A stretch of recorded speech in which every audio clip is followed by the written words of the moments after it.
בגיל 17 עבדתי במקום שנקרא קוקיז, אני לא יודעת אם זה עוד קיים, זה גלידה בעוגיה. ואיזה יום אחד נכנסו שתי בנות, אחת דוברת ספרדית ואחת דוברת עברית וספרדית. הזאת שדוברת ספרדית לא ידעה עברית. בקיצור הם נכנסו ואני כאילו נתתי להן שירות, ושמתי להן גלידה בעוגיה, וזה כזה תחנות בקוקיז, מתחילים מהעוגיות, אחר כך עוברים לגלידה ואז שמים רטבים מעל אם הלקוח רוצה.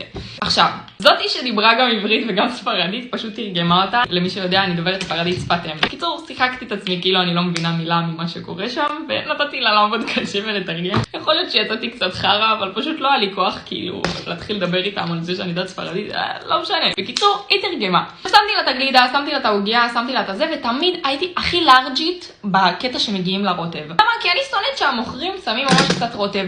מה אכפת לך לפרגן ברוטב? אז תמיד כזה שמתי מלא רוטב כדי לשמח את הלקוחות, כי אני יודעת שכאילו אנשים אוהבים ומפרגנים להם. הגענו לרוטב, ואז היא אמרה לי איזה רוטב לשים לה, אז שמתי לה. ואז זאתי שדוברת רק ספרדית אומרת לזאתי שדוברת גם עברית